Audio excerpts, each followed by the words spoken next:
दोस्तों, लंबे सफर को पुरसुकून अंदाज में तेजी से तय करने के लिए हम सब ही जहाज़ों का इंतखाब करते हैं और महीनों का सफर घंटों में तय करके अपनी मंजिल मकसूद तक पहुंच जाते हैं। लेकिन क्या आपने कभी सोचा कि हवाओं में उड़ते इन जहाज़ों के भी कुछ नो फ्लाई जोन्स होते हैं?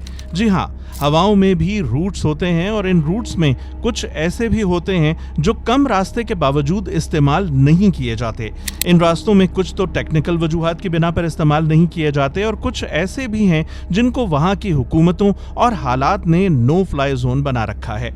दोस्तों, दुनिया की फिजाओं में हर वक्त अंदाजन 9,500 के करीब तैयारे महवे परवाज रहते हैं और इन तैयारों के रूट पर अगरचे कुछ रास्ते शॉर्टकट भी होते हैं, मगर उनको अवॉइड करके तैयारे लंबा रास्ता तय करते हैं। कुछ इलाकों पर फ्लाई कंपनीज ने अपने तौर पर पाबंदी लगा रखी है, जबकि कुछ इलाकों पर पाबंदी वहां की हुकूमत ने लगाई है। डेली बिट्स की एक और मालूमाती और दिलचस्प वीडियो में आप सबको खुश आमदीद।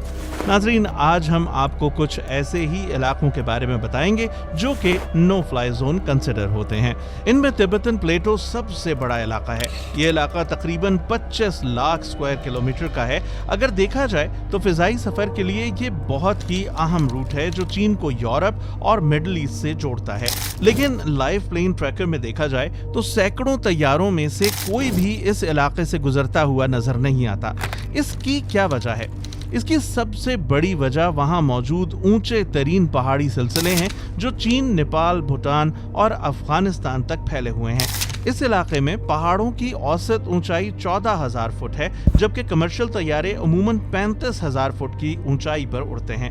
वैसे तो प्लेन्स इन पहाड़ों से काफी ऊपर ही रहते हैं, लेकिन इमरजेंसी की सूरत में, जैसा कि केबिन में से प्रेशर लीक हो जाना या इंजन का किसी भी वजह से फेल हो जाना, इस सूरत में ऑक्सीजन मास्क ऑटोमेटिकली ड्रॉप हो जाते हैं और इस सूरत हाल में पायलट को सिर्फ 20 मिनट का टाइम मिलता है कि प्लेन को 35,000 फुट की बुलंदी से 10,000 फुट तक लाया जा सके। और चूंकि इस इलाके में एवरेज पहाड़ी की ऊंचाई ही 14,000 फुट है, तो जाहिर है कि इस सूरत में इस जगह को अवॉइड करना ही बेहतर समझा जाता है। माचू पिचू जनूबी अमेरिका में पेरू के कास्को इलाके में वाक़ है। इसे इनका का शहर भी कहा जाता है। माचू पिचू की जगह बहुत वसी है और इसमें बड़े पैमाने पर कदीम इमारतों के ढांचे, कब्रिस्तान और एक इबादतगाह भी शामिल है। दुनिया के हर कोने से लोग छुट्टियों पर माचू पिचू आते हैं और इसके लिए अक्सर हेलीकॉप्टर का इस्तेमाल किया जाता है। पेरू की हुकूमत ने कम परवाज करने वाले हेलीकॉप्टर्स के लिए माचू पिचू के इर्द गिर्द नो फ्लाई जोन करार दे दिया है। जनवरी 2022 को साउथ पैसिफिक ओशन में टोंगा आइलैंड के करीब एक अंडर वाटर वोल्केनो फटा था और ऐश क्लाउड इतना बड़ा था कि उसने हिस्ट्री के सारे रिकॉर्ड तोड़ दिए। इस इवेंट को सैटेलाइट ने भी रिकॉर्ड किया, जो कुछ इस तरह नजर आता है।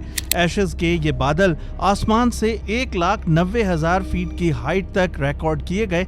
इतनी ज्यादा ऊंचाई पर पाए जाने वाले ऐश क्लाउड्स किसी भी प्लेन को आसानी से नुकसान पहुंचा सकते हैं और वोल्केनो से निकलने वाला ऐश क्लाउड प्लेन की विंड स्क्रीन को भी तोड़ सकता है और इंजन को भी नुकसान पहुंचा सकता है। इसके अलावा जहां भी आतिशफिशां पाए जाते हैं वहां से भी तैयारे नहीं गुजरते।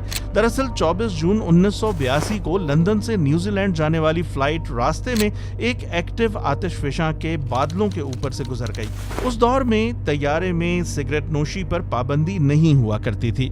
जब इस तैयारे में धुआं जमा होना शुरू हुआ तो मुसाफिरों को लगा कि शायद कोई सिगरेट पी रहा है, मगर फिर क्रू और पायलट को धुएं में सल्फर की बदबू आने लगी। तब वो समझ गए कि जरूर कोई गड़बड़ है। दरअसल हुआ यूं कि आतिशफिशां की राख इंजन में जाकर पिघल गई, जिसकी वजह से जहाज के तमाम इंजन्स बंद हो गए। अभी हमने आपको बताया कि ऐसी सूरत हाल में तैयारे को 35,000 फुट से 10,000 या 12,000 फुट तक लाने के लिए सिर्फ 20 मिनट का वक्त दरकार होता है। फिर जब वो तैयारा 37,000 फुट से नीचे आकर 12,000 फुट तक पहुंचा तो खुशकिस्मती से 4 में से 3 इंजन दोबारा चलने लगे, जिसके बाद तैयारे को बाहिफाजत लैंड करवा लिया गया। इस वाक़े के बाद तैयारे किसी भी आतिशफिशां के ऊपर से नहीं गुजरते।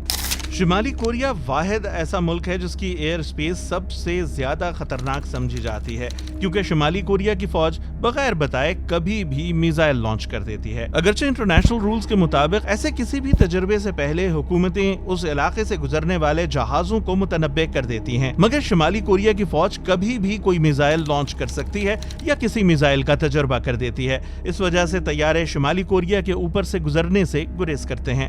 آپ یقیناً اس سے واقف ہوں گے کہ دنیا بھر کے مسلمانوں کے مقدس مقامات خانہ کعبہ اور مسجد نبوی کے اوپر سے بھی طیارے نہیں گزرتے کیونکہ سعودی حکومت نے پورے مکہ مکرمہ اور مدینہ منورہ کو نو فلائی زون قرار دے رکھا ہے۔ ایک وجہ اس مقدس مقام کا احترام ہے، جبکہ دوسری وجہ سیکیورٹی خدشہ بھی ہے کیونکہ خانہ کعبہ اور مسجد نبوی میں ہر روز بڑی تعداد میں مسلمان عبادت کرتے ہیں اور طیاروں کے گزرنے کی صورت میں اگر کوئی ناخوشگوار واقعہ پیش آیا تو بہت بڑا جانی نقصان ہو سکتا ہے۔ اس کے علاوہ امریکہ کے ٹاپ سیکرٹ علاقے ایریا 51 کے اوپر سے بھی طیاروں کے اڑنے پر پابندی عائد ہے۔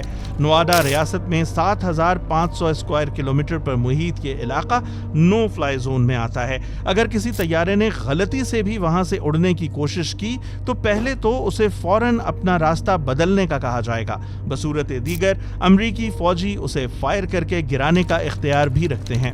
ماضی کی مغل سلطنت کی ایک علامت تاج محل طویل عرصے سے دنیا کے مقبول ترین سیاحتی مقامات میں سے ایک ہے۔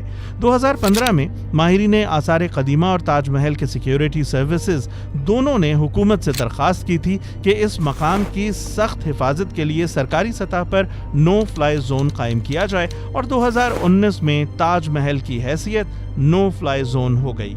دوستوں، امریکہ میں 9/11 کے واقعے کے بعد سے واشنگٹن ڈی سی، امریکہ کے اندر تمام اہم سرکاری تنصیبات، عمارتیں بشمول وائٹ ہاؤس، کانگریس کے ایوان اور بہت سے عجائب گھر اور یادگاری تعمیرات موجود ہیں۔ واشنگٹن ڈی سی ان مقامات میں سے ایک ہے جس کی فضائی حدود بہت محدود ہیں۔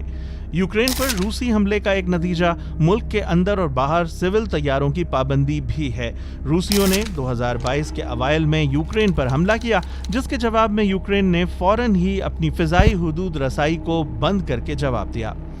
ایک اچھا پائلٹ ہونے کا سب سے مشکل پہلو ہر قسم کے موسم اور ماحولیاتی حالات میں طیارے کو اڑانا ہے، اور بلا شبہ ان میں سے ایک سب سے بڑا چیلنج نیپال کے پہاڑی علاقوں سے پرواز کرنا ہے۔ دنیا کی سب سے اونچی چوٹی ماؤنٹ ایوریسٹ ہے، جس کی اونچائی 8848 میٹر ہے۔ اب ان علاقوں سے کمرشل پرواز گزارنا بہت مشکل اور رسکی ہو سکتا ہے، لیکن طویل اونچائی کی پروازوں کے لیے FL310 year lines flight level بنائے گئے جدید طیارے اس سے مستثنیٰ ہیں۔ یہ عجیب لگ سکتا ہے، لیکن یہ حقیقت ہے کہ عالمی سطح پر مشہور عوام کے تفریحی مقام ڈزنی لینڈ اور ڈزنی ورلڈ نو فلائی زون ہیں۔ 11 ستمبر 2001 کے دہشت گردانہ حملوں کے بعد سے ڈزنی لینڈ اور ڈزنی ورلڈ دونوں کو آفیشل نو فلائی زون قرار دیا گیا۔ نو فلائی زون دونوں پارک سے 3 میل کے دائرے تک پھیلی ہوئی ہے اور بلندی میں 3000 فٹ تک محیط ہے۔ یہاں ڈرون سمیت انسانی اور آٹو پائلٹ دونوں طیاروں کو اس کے اندر پرواز کرنے کی ممانعت ہے۔ ہمیں امید ہے کہ آپ کو ہماری ویڈیو پسند آئی ہوگی۔ ویڈیو کو لائک کرنا مت بھولیں، ہمارا چینل سبسکرائب کر کے بیل آئیکن ضرور پریس کر دیں تاکہ آپ مستقبل میں بھی ایسے دلچسپ اور حیران کن ویڈیوز سے محظوظ ہوتے رہیں۔